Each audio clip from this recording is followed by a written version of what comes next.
Hi, this is Rick Mason, the executive producer and host for Issues Television Talk Show. Check us out each and every Saturday morning at 6:30 a.m. on CW and Sunday nights at 10 p.m. on My Mississippi. And again, thanks for tuning in to Issues Television Talk Show. And we're live for the television talk show Issues here in Columbus, Mississippi, the friendly city. What we call it, the friendly city, is what it's going to be. We're here with Columbus Mayor of the City of Columbus, Mayor Keith Gaskin. Welcome to the show, Mayor. Thank you. It's good to be here. Hey, it's been a moment ever since you've been in office. We always talk about, hey, we got to get together. We got to get an update on what's going on in and around the City of Columbus as a whole. Right. You've been the mayor since you've taken office. How do you feel about the job as a whole?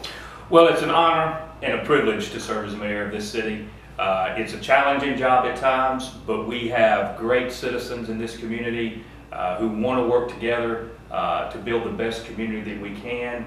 And so I'll tell you, I really enjoyed it. It's a blessing every day to be able to serve.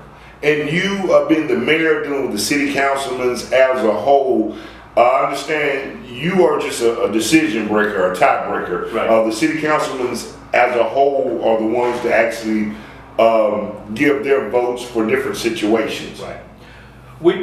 As mayor, I serve as the executive branch of the city, and the council is the legislative branch. Correct. And the council is supposed to speak through the minutes of the city. I break a tie vote, and when we're voting on a policy issue, there are 3 council members. If they are tied or locked and can't make a decision, then I will break the tie. Also, if the council makes a decision that I think we should revisit or rediscuss, I can veto the decision and bring it back around. Wow, pretty interesting. When you call now, because you know sometimes they say strong council, weak mayor, or strong mayor, weak council, is that a rumor or a hypothetical conversation? I mean, how does that work? Well, because I've heard it several times. Well, several different cities are designed that way. We are actually a special charter city. But because I have that vote in case of a tie, many people consider that a strong mayor, weak council. Mm-hmm. Most of the council members will tell you they believe it's a strong council mayor. Correct. And what I try to do is, I think that we need to try to work together. Correct. We need to remember which lane we're in. The executive branch is separate from the legislative branch. It's separate from the judiciary branch.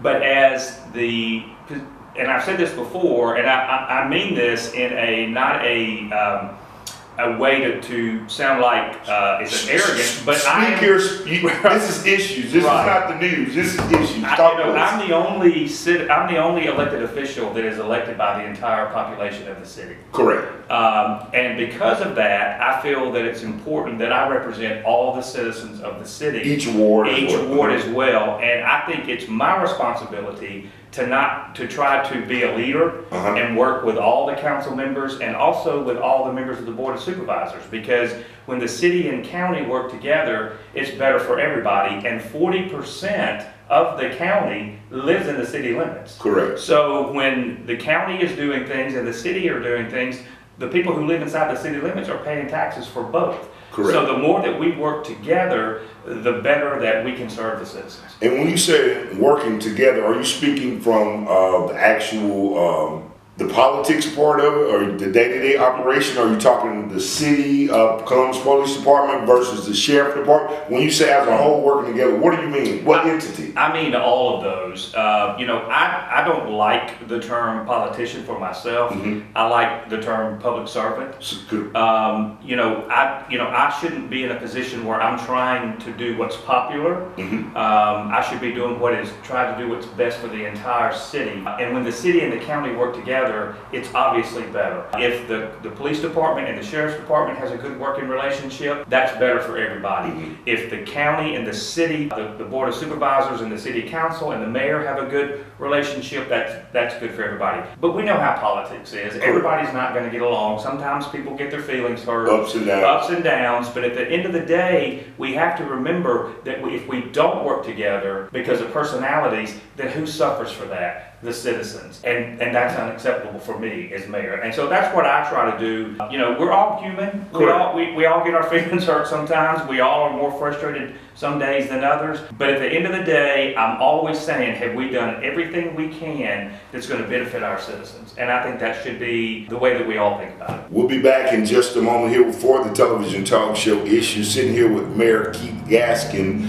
662-386-6064 if you have an issue, or either email us at issuestalkshow@gmail.com. We're going to talk about the beautification of downtown Columbus, and also we of course are here to talk about the horrific situation that took place downtown here in Columbus. What better way to come to the forefront to get information, to get an update on what's going on here in the city of Columbus, right here in Columbus, Mississippi. We'll be back in just a moment for the television talk show Issues. Stay tuned. Issues Television Talk Show will be back in a moment. Stay tuned. 2-in-1 Beauty has amazing deals all month long. Wigs 20 to 40% off. All human hair bundles 25 to 50% off. All electronics on sale 10 to 50% off. 2-in-1 Beauty has a huge selection of beauty supplies and a full selection of school uniforms all year long. 2-in-1 Beauty, 618 Alabama Street in Columbus, next to the Jug Liquor Store, and in West Point, 6800 Highway 45 South, next to Checkers. 2-in-1 Beauty. Don't forget, use code KICKBACK at checkout for more discounts. Come see us at 2-in-1 Beauty.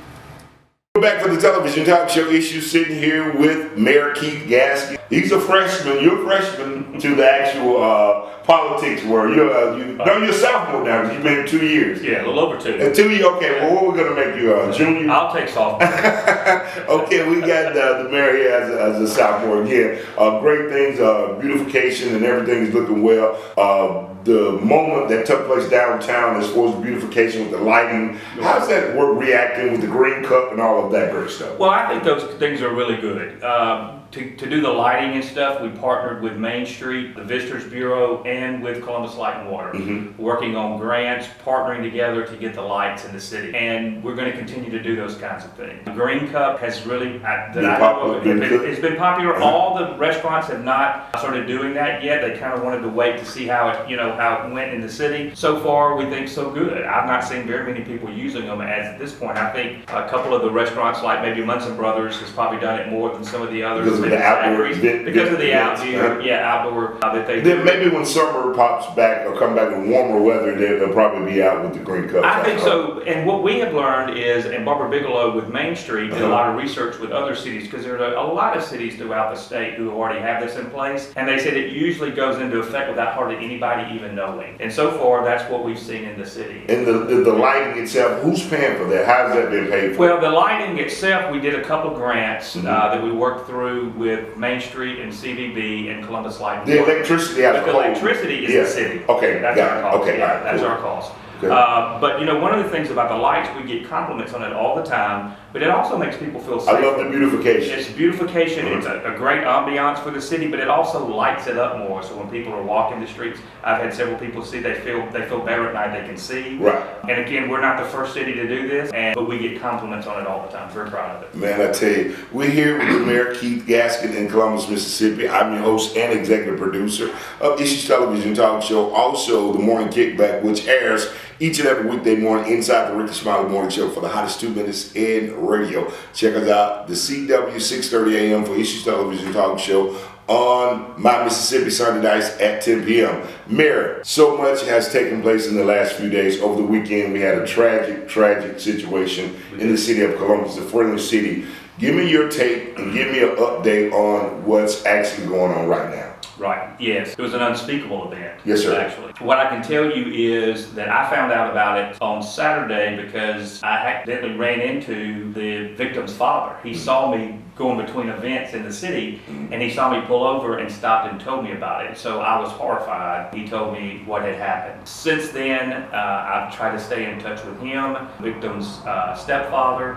I've spoken to his fiance, and and stayed in touch with what's going on with the police department. You know, as I said earlier, try to stay in our lanes. Right. Have you been out to the hospital? I have not been out to the hospital, Okay. but I know he's back in there having surgery yesterday. Mhm. I did talk to his fiance early this afternoon and his father, Okay. and they both told me he's doing well Great. at this point. What I do know is that we've been able to pull footage from the cameras that were near the trotter, and we do have footage of the actual fight itself, or the attack, I think is probably a better way to describe it. We are pulling footage from the other areas of the city too, still in the process of doing that. And I know that the police department there's been one arrest, and there have been other contacts today with... To lead up to more situations. Yeah. Well, let me ask you this, Mayor. Being that this took place on a Friday or Saturday. It was Friday night, Friday Saturday night, morning. early Saturday morning, yeah. So why didn't it hit the news until Tuesday? Right. Well, Everybody's asking this question. If Sure, it wasn't I mean, for it's- social and media, it's a fair we would question. all would be lost. it's a fair question, and here's the dynamic on that, and I'm gonna be completely honest.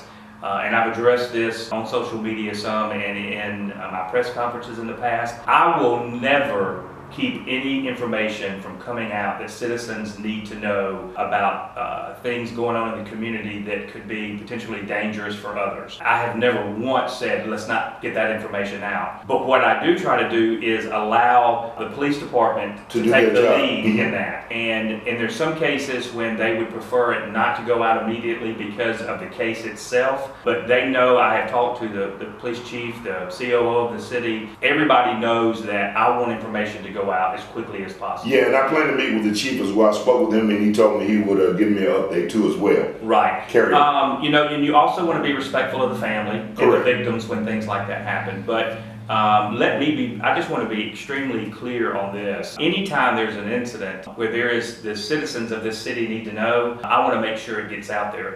Sometimes people hear about it probably on the streets before I do. Correct, and that's understandable. But the police department, the fire department, all try to do a very good job of keeping us, not just me, but the council in the loop Informed. on the things that are happening.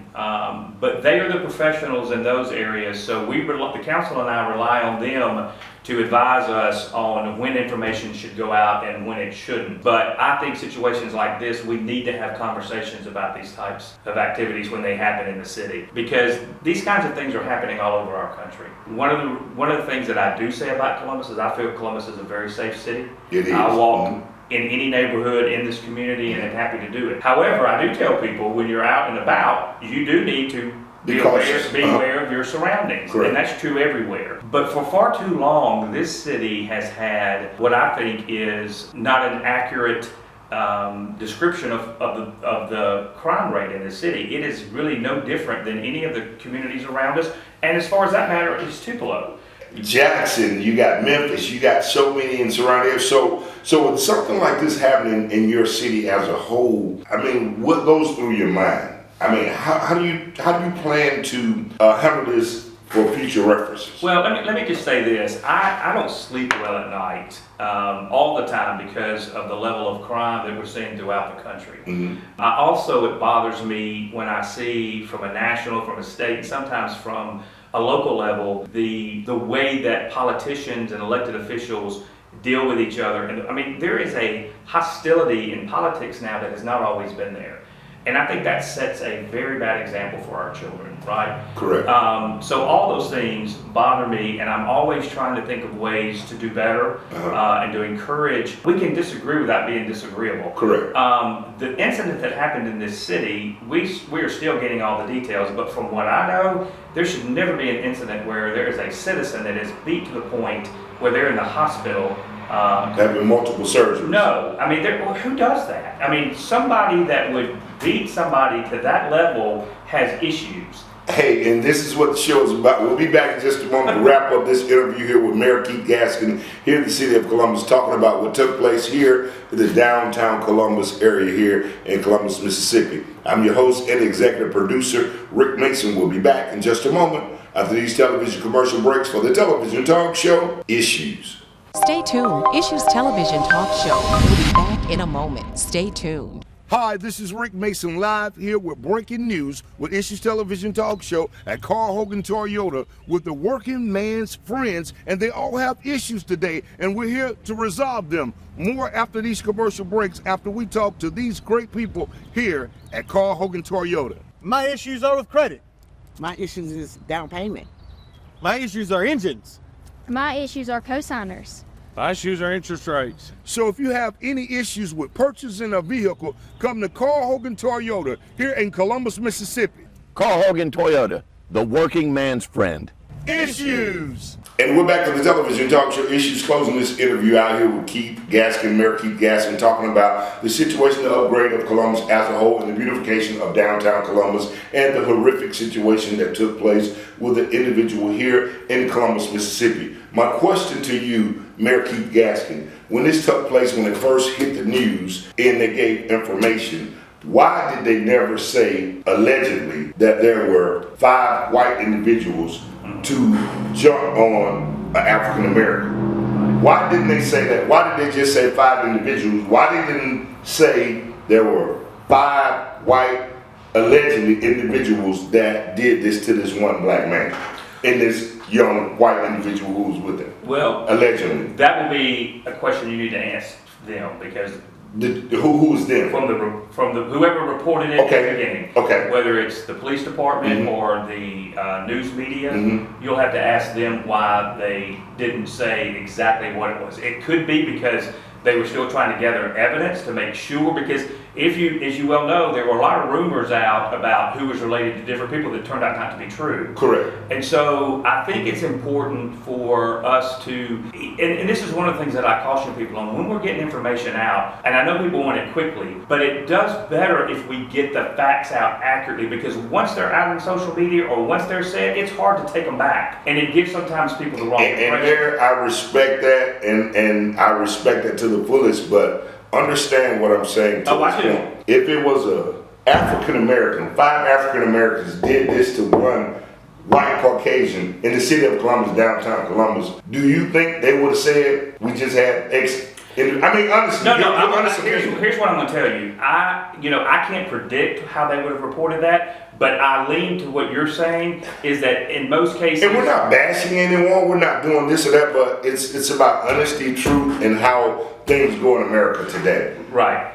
And obviously it is, and I'm trying to choose my words carefully. I mean, and it's okay. Not because I get what you're saying and I understand it. But I think there is a hesitancy sometimes to do it because they're afraid that it could spark a problem with race relations, right?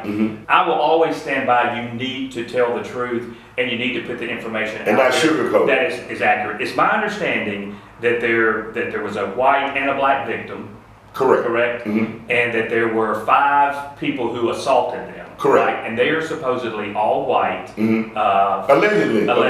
Yeah. 3 males and 2 females. And I understand that the individual who got victimized or jumped on or beaten, he was only saying, don't destroy the city streets of Columbus. I mean, that's a great citizen as a whole. Oh, it is, because they were supposedly doing some vandalism. Correct. I knew from the beginning because the father of the victim told me that it was 5 white individuals who attacked his son, which was very concerning to me, very upsetting, and has been from the beginning, and still is. Because when someone is beaten that severely and the white victim was not, it's going to cause outrage, and rightfully so. What would you call this? Would you call this a beatdown, a hate crime, or just a fight? Well, a lot of people are referring to it as a potential hate crime, right? And I can see why they would think that, because you have 2 individuals there, and one was beaten more severely than the other. I mean, so common sense would say. So it's like there are, but if you look at it, and I have been looking at it closely, there are different federal guidelines and state guidelines on what is an actual hate crime, correct? But anytime an incident like this happens, I think it's important for everybody to try to take a deep breath. Understood. And look, I'm not saying people shouldn't be outraged. I would be outraged anytime a family member, that's where my first concern has been from the very beginning of this. About the family how as a he's whole. doing, the victim, and how the family's doing. Correct. And then I try to let the police do their work, and when the sheriff's department is involved, do their work. I do like to be updated. I do like to know what's going on so I can answer questions. I feel like as mayor, I need to sit here with you and answer these tough questions. Correct, because the community wants answers. The news can give you so much, but with issues, we can give you a whole layout and format. You know, I would of what's not, to come. if somebody had interviewed me about this and asked me to describe what happened, I would not have a problem saying allegedly it was 5 Caucasians attacking a black individual.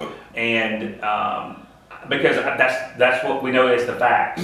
But everything has not been filtered out of that So you yet. can't, So I do understand why the community looking for answers. the community's looking for answers, and I try to see it from both perspectives in my seat as mayor. Not making excuses. This kind of incident should not ever happen at any time, anywhere In the this world. Yes.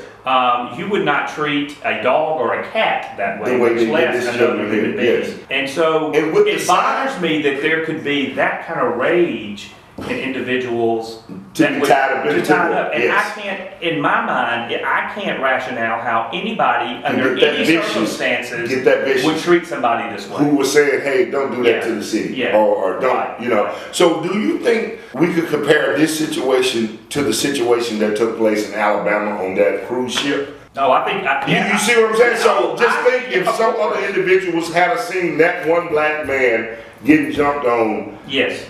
so that could turn into the opposite way. Right, and why are we having these conversations? Because I will tell you, because our country, our state, and even our city has not really sat down and tried to have the hard dialogues that talk about this type of Situation. Uh-huh. When I leave here, I'm going to the W to a book read Uh-huh.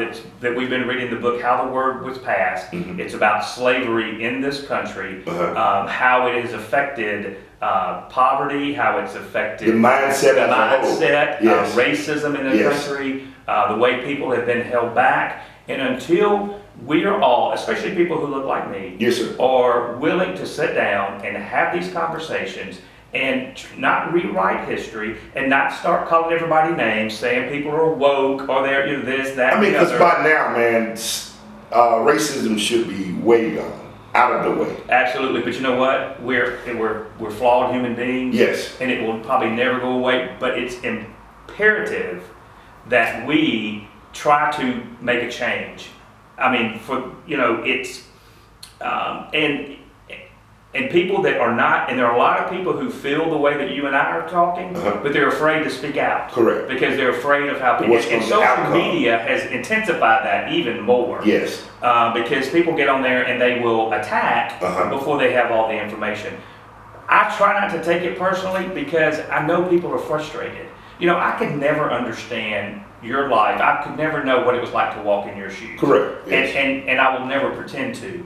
What I will know is I was born in 1964. Okay. In the early 70s, as a child, when I first started going, and I grew up in Laurel, Mississippi, I distinctly remember as a very young child sitting in the doctor's office and still whites were on one side, Yes. blacks were sitting in another Yes. waiting room and asking why, because you didn't even have to do that anymore, but people continue to And do you it. didn't understand it. I didn't understand it. Yes. And But you saw it. I saw it. Going to the movie theater, there was an entrance for the blacks and there was an entrance for the whites. And my parents struggled to try to explain to me why that was. And that was in the early 1970s. That has not been that long ago. Correct. And so people, I think a lot of people look at what's happened in this country for far too long and say, well, I had nothing to do with that. Correct. But that doesn't matter if you had anything to do with it. You need to understand Or to what make the happened situation better. and how that affects the mindset of a whole population. Correct. I mean, and the fact that people don't understand and we need to create safe environments where people can have these discussions, Mhm. where we can learn and grow from it. Mhm. But people immediately, unfortunately, they will shut down. There'll be people that are watching this or listening to this, and they will not like what either one of us said, and they'll just Or shut they'll it take down it and run with it and and run give with it in them another the part that direction, they or want to discuss. just simply Yes. stop listening. Yes, correct. So I appreciate you giving me the opportunity Yes. to have this kind of conversation. And as I tell people all the time, My door is open. Uh-huh. I want citizens to come and talk to me about things. If they heard something I said today that they didn't like, they need to come and see me and let's Correct. talk about it. But I tell you, it's been an exclusive interview, eye to eye, like Connie Chong here with the mayor, Keith Gaskin here today. And again, I really appreciate the opportunity and the time that you set aside for this because it's important to the community. And can I say one more thing? Yes, sir. Because we talked about today the beautification of downtown. Mm-hmm. And that's not only where our focus is. Mm-hmm. My goal as mayor is to try to get to a point where we have a seamless city in Columbus. Mm-hmm. Where there are improvements in all neighborhoods. People have talked about the lights downtown. They said, well, what about East Columbus? What can we do out here? We're working on projects to try to help the situation that's going on in where the Superfund site is. Correct. In Memphis Town. Correct. All of that. We're working on because there's a lot of grant money and things out there where we can have major change in parts of our city that have long been deprived and overlooked. We're working on getting more money for the Blight program Correct. to help clean up neighborhoods and make people feel good and proud about their neighborhoods again. We're trying to do things in the parks. We need to be working across the city and not just the downtown area. Man, I tell you, I just wanted to make sure that people know that we're focusing and, to me, it's important that the mayor focus on giving a voice to the areas of the city that have not always had a voice, right? Correct. When I was running for mayor, I spent a lot of time in a lot of different neighborhoods and I listened. Uh-huh. I really wanted to hear how the people felt about what they needed from their local government. And I feel like that a big part of my job is listening and learning. I have a lot of experience. I studied hard, I ran because I felt like I could make a difference. Mm-hmm. I didn't run because, look, and I'll just say this too, when you're a middle-aged white guy like me and people are trying to get you to run against the first African-American That's a hard job, of a brother. predominantly black city, Yeah, that's who a hard wants job. that? Especially in the era of Trump, Yes. who wants to do that? This is true. You were actually a lucky individual. I'm serious. Because that was unheard of. Honestly, I mean, for that to take place the way it did, because Mayor Robert Smith was the greatest, and I put my hat off to him, and he did everything he could possibly to keep the community close-knit, whether it's white, black, whatever the case. He did a great job here in the city of Columbus for a plethora of years. And hats off to him as well. And again, I thank you for your time. I'll be talking with, the chief of the city of Columbus. I also want to meet with a couple of the city councilmen to get their feedback on what's going on, because this is something serious about what happened and took place downtown Columbus. This is nothing, because a lot of times we have activists and leaders who talk about this for a certain amount of time, but then it dies down, and then we still have the situation may pop up 20, 30 minutes. And let me throw this out there too, because like that, it could turn into something that would be. I mean, think about what's going on in Israel and Gabby and all those areas across the country right now. Yeah. I mean, this could turn into something really horrific again. I just pray that our city come together, get this cleared up, get the people who allegedly did the wrong things to this individual, and it need to be brought to light. It need to be out front. This is what happened, not sugarcoating the situation. Right. Because And I feel like if it was on the other side of the other shoe, if it hadn't been African Americans doing this to a Caucasian individual, everybody would be in jail. It'd be all over the place. I mean, I'm just being 100, Mayor. Well, and we obviously you see that kind of thing that Every day. Yeah. Yes. I mean, and it's unfortunate, and we need to try to always be working to make sure that everybody is treated exactly the same. Can I get you to look in that camera and say issues, Mayor? Issues. Hey man, thank you so much for this episode, this update with the Mayor, City of Columbus, Keith Gaskin. It's been very exclusive, very informative. If you have any questions, want to be a part of the show, 662-386-6064, or either email us at issuestalkshow@gmail.com. We're on in 4 states, Mississippi, Alabama, Tennessee, and Arkansas. More to come in and around the Golden Triangle right here with the king of the city, the legend, Rick Don't Go Mason, right here for the television talk show. One more time, Mayor. Issues.